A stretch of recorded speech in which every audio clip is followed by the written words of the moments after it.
Aujourd'hui, on va voir comment créer une page de capture toute simple à l'aide de Systeme.io. L'objectif d'une page de capture, ça va être, comme son nom l'indique, de capturer, mais quoi, des emails, par exemple les emails des personnes qui sont intéressées par ce que vous proposez. Ça peut être une page de capture pour récupérer des adresses mail pour des inscriptions à votre newsletter. Ça peut être pour pouvoir aussi envoyer un lead magnet. Ça peut être pour plusieurs choses, pour l'inscription à une liste d'attente. Là, on va prendre l'exemple d'une inscription à une liste d'attente toute simple. Donc, on se retrouve ici sur notre interface Systeme.io et on va aller dans Site et ensuite dans Tunnel de vente. Ici, on va créer un nouveau tunnel. Donc, on va appeler ce nouveau tunnel liste d'attente. On va choisir avec créer une audience. Comme ça, vous allez voir directement avec les templates ce que ça donne. On clique dessus, on sauvegarde. On a notre tunnel qui se crée. Ici, on va avoir déjà le modèle page de capture et page de remerciement. Donc, on a des templates qui se présentent à nous de choisir. Si on part d'un template qui est ici, on essaye d'aller en chercher un qui se rapproche le plus de ce que l'on veut faire, ou sinon on efface tout ce qu'il y a dedans. La dernière fois, je vous avais montré comment on fait en partant de zéro. Là, vous voyez, on a des choses comme ça. Là, on a quelque chose de tout simple.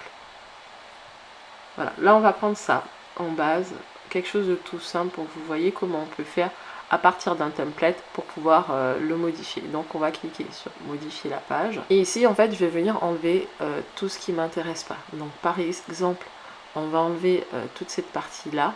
Ça, on n'en a pas besoin. Ici, on va garder cette base-là comme ça, qu'on va venir personnaliser ensuite. Ça, on n'en a pas besoin non plus, sauf si vous voulez rajouter des informations supplémentaires. Hop. Là, il y a vraiment beaucoup d'informations.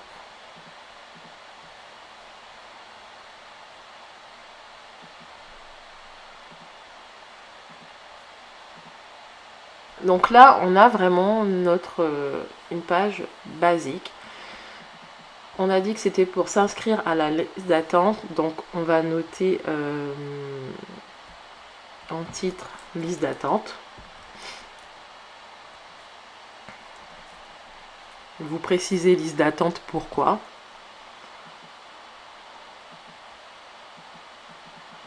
Par exemple, si vous avez un programme qui va ouvrir, un atelier que vous allez lancer, vous allez pouvoir écrire ici « Inscris-toi à la liste d'attente pour être informé en avant-première de la prochaine date de l'atelier. » Voilà, on a mis un sous-texte.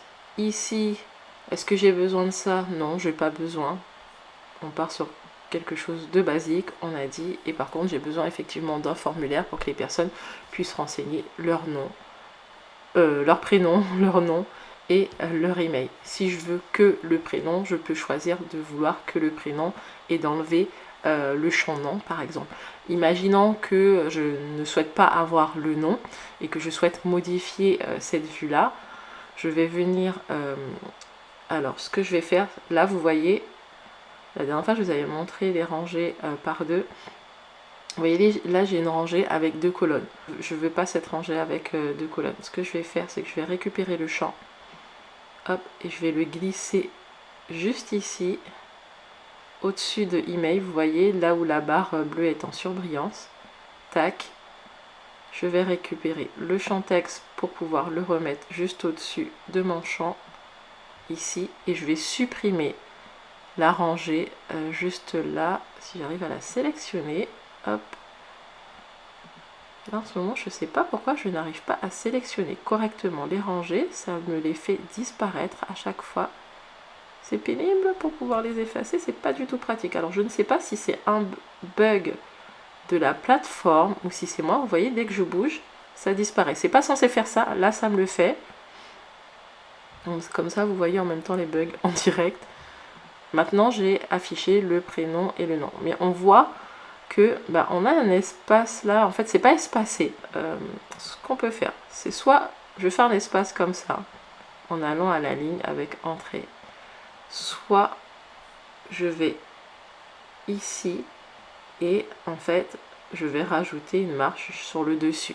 Le mieux en réalité c'est de rajouter une marge sur le dessus, vous voyez. Et là j'ai mon formulaire tout simple. Je veux modifier la couleur du bouton, je clique sur le bouton et je vais venir ici modifier en mettant mes couleurs si j'ai d'autres couleurs. Le texte ici, si je veux modifier sa couleur, je le sélectionne et je vais choisir la couleur que je veux lui mettre. Si je veux rajouter une image, je vais rajouter une image par exemple ici au-dessus. Là je fais glisser, alors c'est soit je mets juste ici, soit je mets juste au-dessus, là c'est pas très joli je trouve, on va le supprimer. Et on va venir glisser juste en haut, ça va me créer une nouvelle section. Et du coup, je vais avoir une image pour pouvoir illustrer. Donc, on clique sur notre image et là, on va venir rechercher. Là, vous allez pouvoir importer des images si vous n'avez pas d'image. Et ici, en cliquant ici, vous pouvez voir les images que vous avez déjà importées. Là, j'ai une image qui est importée. On va la mettre. Déjà, hop, on clique dessus, on fait insérer et on a notre image qui va venir s'afficher. Si je veux vouloir régler la taille, ici on va venir se mettre ici et on va faire glisser en fonction de la dimension que l'on veut de l'image. Admettons que j'ai envie que mon image elle prenne toute la largeur, je vais marquer remplir à 100%. Et on va voir, on va sauvegarder et on va voir ce que ça donne avec la vue ordinateur. Donc ça donnerait ça avec une vue ordinateur par exemple. Si je fais retour arrière, que je clique sur le petit téléphone, ça va me permettre de voir ce que ça donnerait sur une vue téléphone. Là, admettons que sur la vue téléphone, ben, j'ai envie que ça soit centré.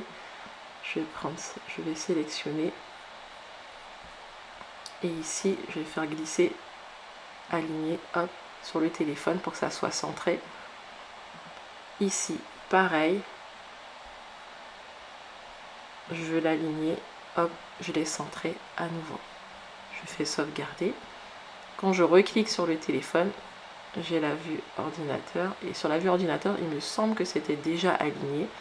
Donc vous voyez, ça n'a pas d'impact. Là, par exemple, pour vous montrer que c'est différent, si je mets à gauche, ici aussi à gauche, hop, sauvegarder. Si je vais sur la vue téléphone, vous voyez, ça ne modifie pas. Il y a des choses qui se modifient automatiquement de la vue téléphone et à la vue ordinateur. Et il y a d'autres choses qui ne se modifient pas forcément. Aujourd'hui, la plupart des personnes se connectent avec leur téléphone et donc c'est important que voilà, vous ayez une vue téléphone vraiment adaptée, de façon à ce que voilà, l'expérience sur le téléphone soit vraiment adaptée et que ça soit fluide et que ça soit pas l'un sur l'autre. Ensuite, ce que je vais vous montrer, hop, donc ça on va remettre centré.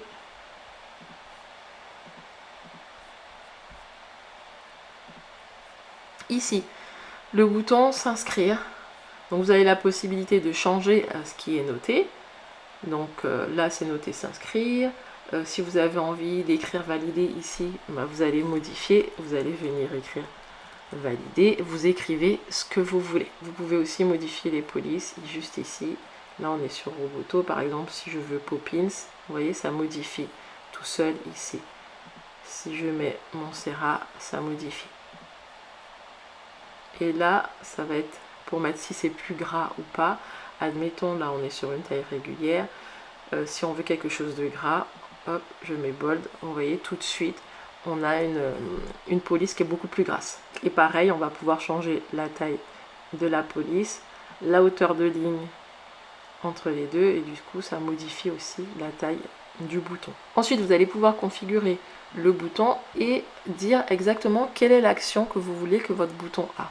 Donc ici enregistrer le contact, nous c'est ce qu'on veut, mais ça aurait pu être autre chose. Ouvrir une pop-up, rediriger vers une autre page, rediriger vers l'étape suivante du tunnel, vous vous souvenez c'était une page de remerciement, ou télécharger, par exemple si vous souhaitez mettre à télécharger un document, si vous avez un ligne magnet à faire télécharger, vous pouvez le faire comme ça.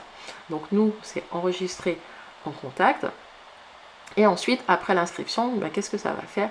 Ça va rediriger soit on met rediriger vers l'étape suivante, donc ça met vers la page de remerciement, soit on fait pas de redirection, et dans ces cas-là, ça s'arrête là, tout simplement.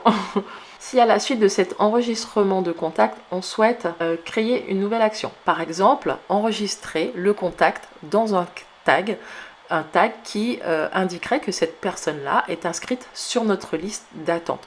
Pourquoi c'est intéressant? Parce que quand vous allez communiquer ensuite par mail et dire que voilà, vous avez les nouvelles dates de l'atelier, c'est bien de savoir qui s'est inscrit à votre formulaire. Et pour le faire, ce qu'on va faire, c'est qu'on va l'identifier à l'aide d'un tag. Nous, on va aller créer notre tag. Pour créer notre tag, on va cliquer sur CRM, puis sur tag. Ensuite, on va venir cliquer sur créer et on va donner un nom à notre tag. On va noter liste d'attente atelier, comme ça on sait que ça correspond à notre liste d'attente pour atelier X, Y, Z. Vous précisez, mais vraiment pour savoir à quoi ça correspond. Vous allez sauvegarder et ici en fait vous verrez au niveau des statistiques qui s'est enregistré sur votre page. Combien de personnes sont enregistrées sur votre liste d'attente à l'aide du tag. Quand vous allez cliquer dedans, vous aurez vraiment tous les détails. On va revenir sur notre page. On retourne sur modifier la page. Donc maintenant, on revient, on clique sur valider et on va faire ajouter une règle d'automatisation. On va ajouter une action. On va ajouter un tag. On va sélectionner notre tag et sauvegarder la règle. Ça veut dire qu'à chaque fois que quelqu'un va cliquer sur valider et qui se sera enregistré, il va s'inscrire dans notre tag et comme ça on sait que cette personne est inscrite sur notre page de capture pour notre liste d'attente et que c'est beaucoup plus facile pour pouvoir communiquer avec elle par la suite. Voilà, on a vu comment créer une page de capture toute simple, à partir d'un modèle, en enlevant toutes les parties qui ne nous intéressent pas. On a vu aussi comment mettre à nos couleurs, comment ajouter une image et comment vous pouvez mettre un tag pour repérer qui s'est inscrit à votre page de capture. Maintenant, à vous de jouer. Si vous avez des questions, n'hésitez pas à me les mettre en commentaire. Je vous dis à très bientôt. Bye bye!